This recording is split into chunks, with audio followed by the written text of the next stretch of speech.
说起中国历代的帝王，大家都知道刘邦和朱元璋是从平民之身成为帝王，铸就传说。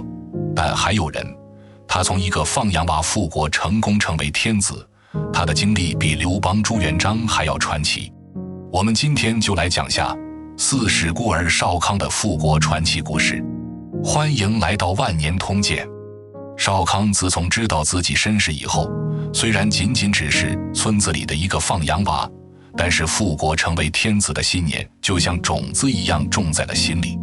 不论是在放羊，还在和其他小伙伴玩耍，不论何时何地，少康无时无刻不想着复国成为天子。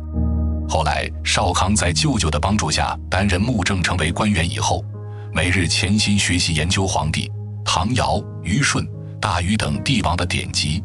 可惜这些典籍对于一个自学的少年来说完全是天书一般，根本无法看懂。后来少康听说嵩山隐居者一位著名的学者盘木，于是少康辞别母亲前去嵩山求学。为了防止韩卓的迫害，少康并没有敢透露自己真正的身份。但是盘木人老成精一看到少康，就感到少康异于常人，当即断言少康有天子气象，必是帝王之种。少康眼见隐瞒不过，只得承认自己乃是夏朝天子嗣相的儿子少康。知道少康身世之后，盘木抱着少康放声大哭。原来盘木本是天子嗣相身边的大臣，过交诛杀嗣相的时候，盘木恰好拨在城中躲过了一劫。但是夏朝灭亡，盘木也成了无根之萍无源之水，流落到嵩山隐居。今天见了少康，知道嗣相有后，喜不自胜，当即教授少康点墨训诰、皇帝兵法等等帝王才可以学习的知识。少康在嵩山学成之后，又去了河阳、陕东，向当地5位学者求学，研究心得之道以及阵法。没想到一时不慎，被人发觉，引起了当地人的怀疑。少康的母族又仍是知道，一旦少康的身份被发现，就是灭族之祸，立即罢免了少康的幕政官职，通知少康赶快远走他乡。此时的少康方才15岁，听到消息不得已带着母亲弃别而去。没想到少康刚刚离开，过交手下大将陆交就带着100辆兵车杀向有仍国，要求有仍国立即交出少康。少康此时已经远走他乡，有仍国自然交不出来。陆交一怒之下，当即灭亡了有仍国。有仍国国君国破家亡，逃到了西戎。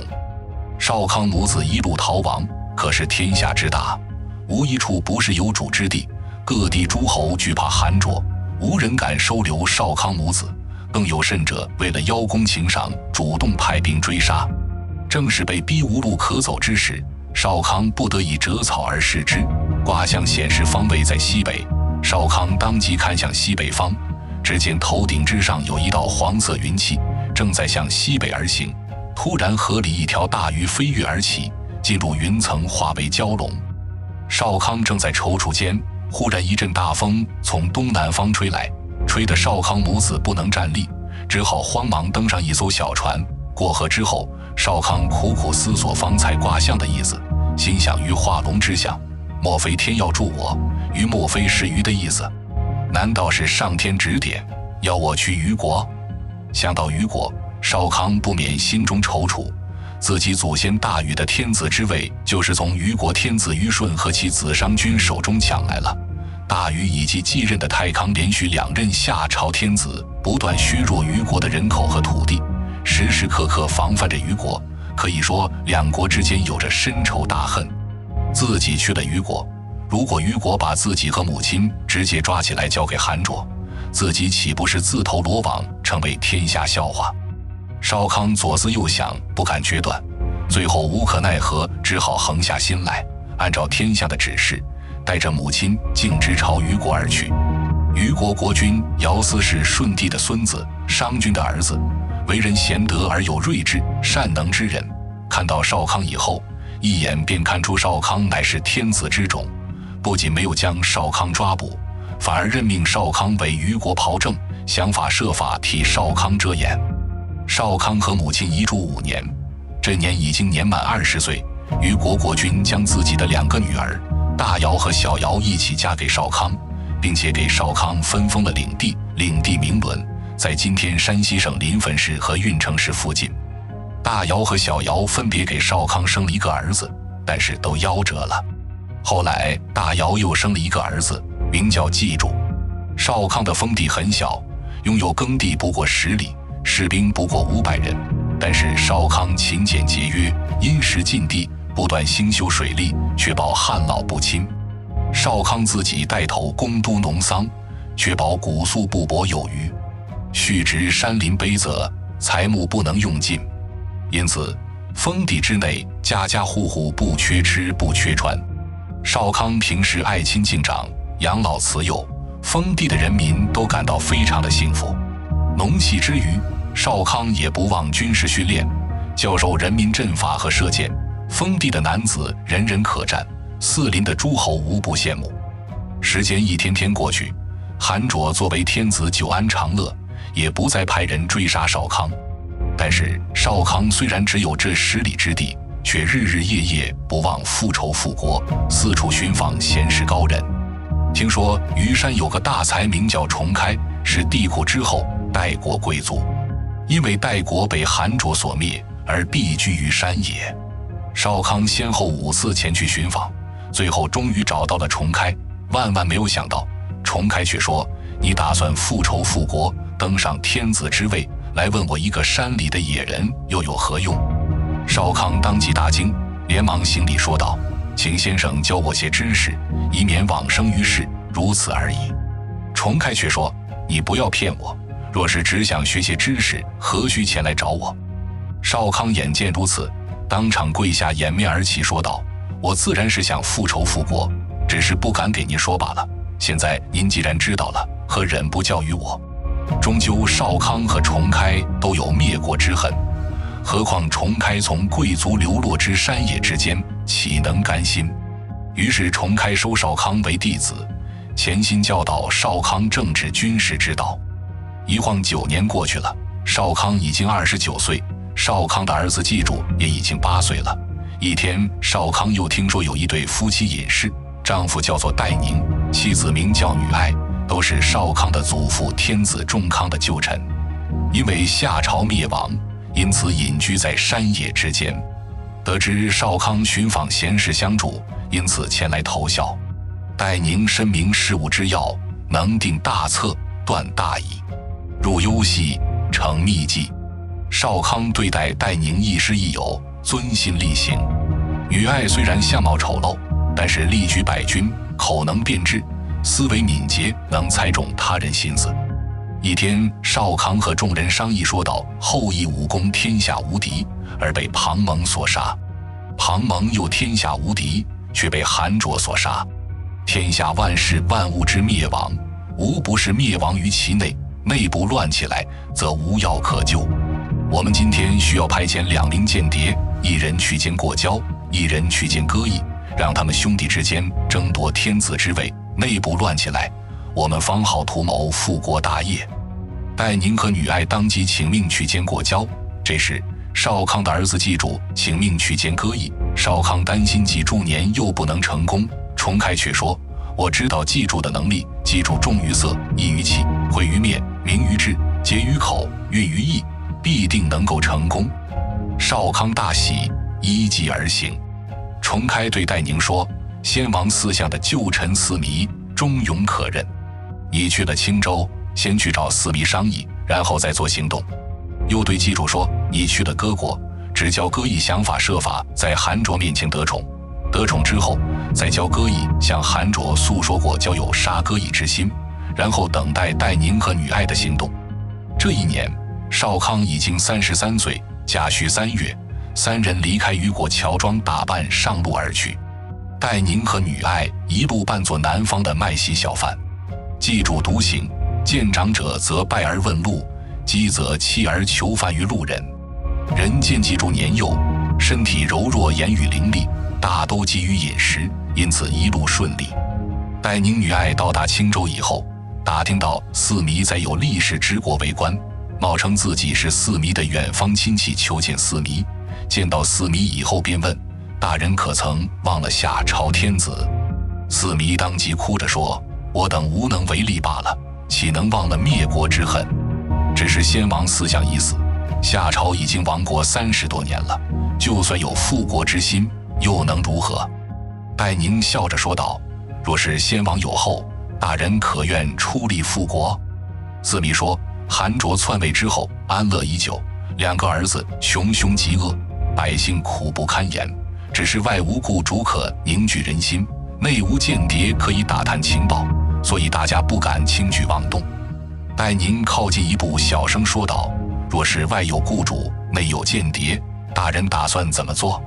四弥当即说道：“若是如此，我可以调集有力士的军队和贞观氏、真巡氏的移民合在一起，可以组成3支军队。到时候告诉民众和天下诸侯，夏朝4世报仇复国，天下人心尽收，何愁大业不成？”戴宁又问道：“是先布告天下，还是先发动军队？”四弥说：“自然是先布告天下，名正言顺之后，发动军队征讨韩卓逆贼。”戴宁当即摆手说道：“不可如此！若是先布告天下，只怕没来及等到诸侯们相助，过交大军已到，你我死无葬身之地了。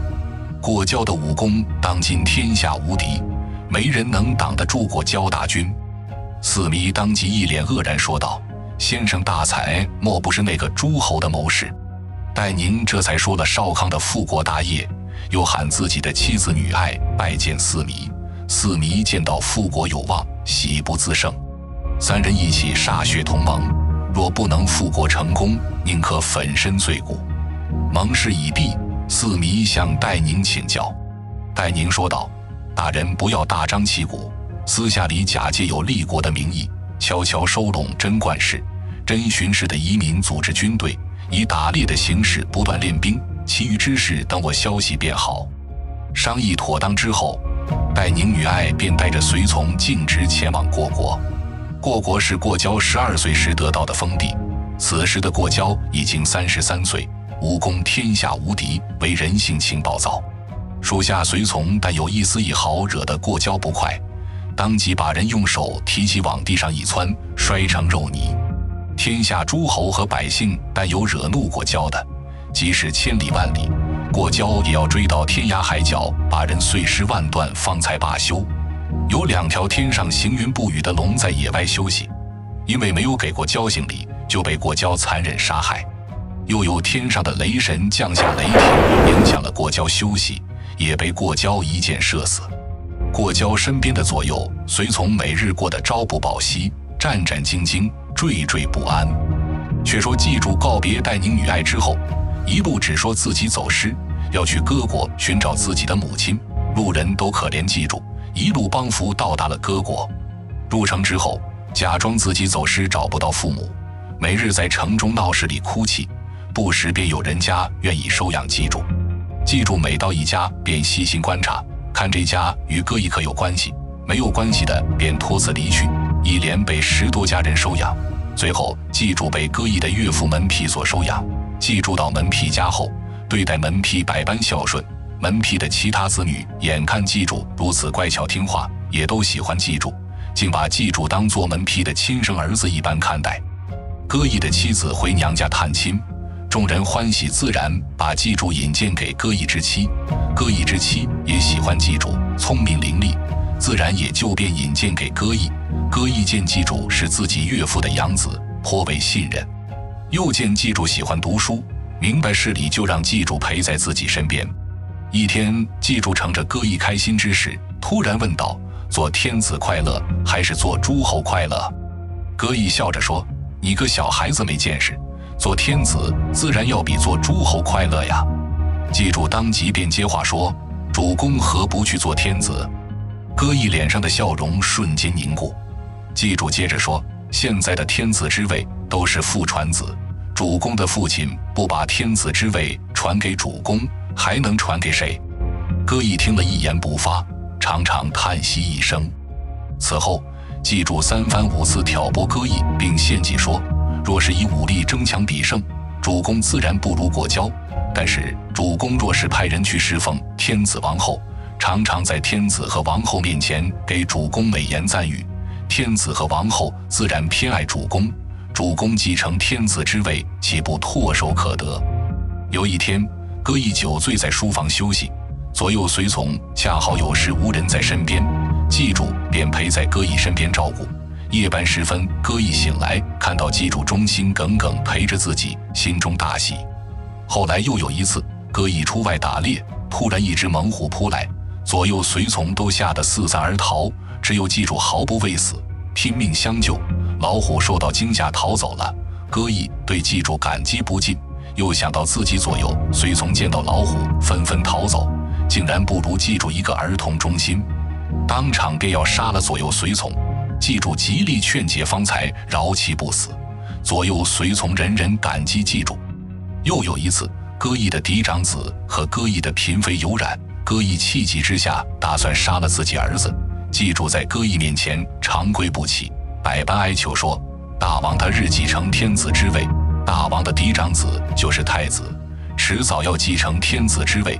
大王若是杀了嫡长子，迟早都会后悔。若是真要杀人出气，我愿意以身相替，代替大王的儿子去死。歌邑被祭主一番话说得感动流涕，不仅赦免了自己的儿子，还任命祭主为自己儿子的老师。此后，不仅歌邑的王妃、歌邑的嫡长子、歌邑左右随从上上下下无人不感激祭主，人人都夸赞祭主忠心仁义。歌邑的王妃常常在歌邑面前夸赞祭主，说祭主不仅忠心，而且聪明，是宰辅之才，可助大王登上天子之位。歌邑也觉得必然是上天要让自己继承天子之位，所以派来忠心耿耿的祭主辅佐自己。不久，歌邑便派遣祭主作为自己的使者前去侍奉天子和王后。祭主见到韩卓和玄妻后，百般伶俐夸赞歌邑纯孝善良，每日思念天子和王后，说得韩卓、玄妻潸然泪下，动容不已。